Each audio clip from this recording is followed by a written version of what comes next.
Look, Let's see. you slept in Missouri, You Oscar. did. Good for you, Oscar Puffins. Okay, let's.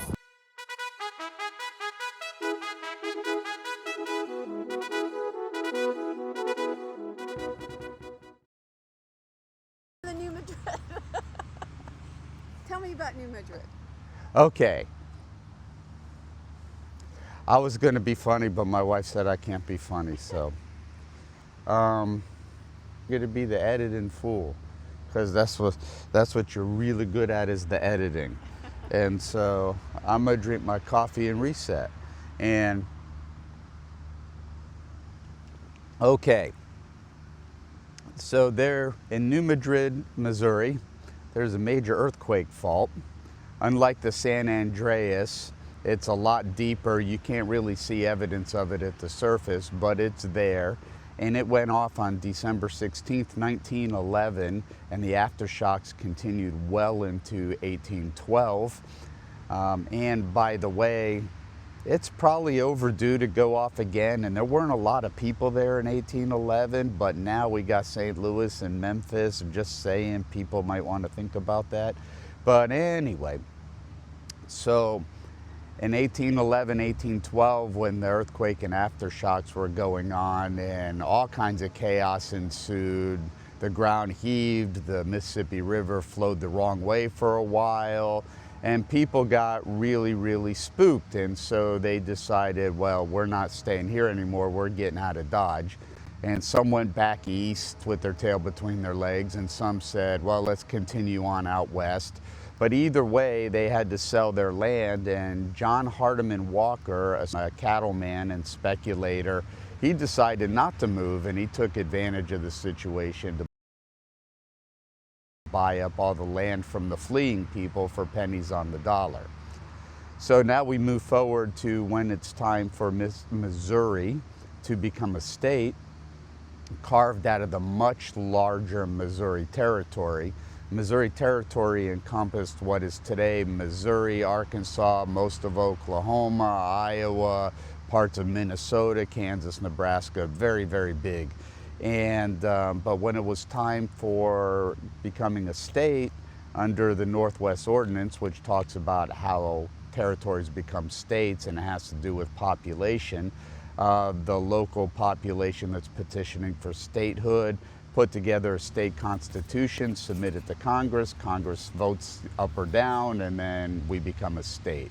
So the population was growing around St. Louis, and it was time to carve the state of Missouri out of the territory of Missouri.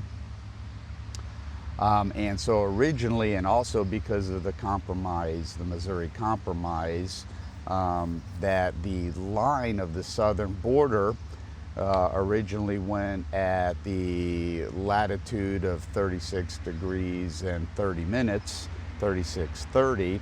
Everything below that, what is today Arkansas and most of Oklahoma, was to become Arkansas territory. Everything north of that remained Missouri territory, but then everything inside the borders of what's today Missouri, with a few exceptions, was to become the state of Missouri. Now, John Hardiman Walker and other speculators realized that all the land they'd acquired around New Madrid in what is today the Boot Heel region would be much more valuable as part of a state than as part of a territory. So they loaded up some suitcases full of cash and went to Washington and spread it around. When the state petition went into committee, the line was drawn at 36:30 and was a straight line across, which continued the line that goes between Kentucky and Tennessee. And when it came out of committee, it had dropped 50 miles south to 36 even, and had that nubbin that is now the Boot Heel appended onto it. Early case of big money lobbying in Congress. Cheers.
Yay, Kentucky. Oscar? Kentucky. There it is. Yay. Yay. There's my fat belly. Anyway, we did it. Yay, Kentucky. We loved it here. It was very nice. Where are we, honey? We are the land between the lakes. Land between the lakes. In That's right. western Kentucky. It is so beautiful.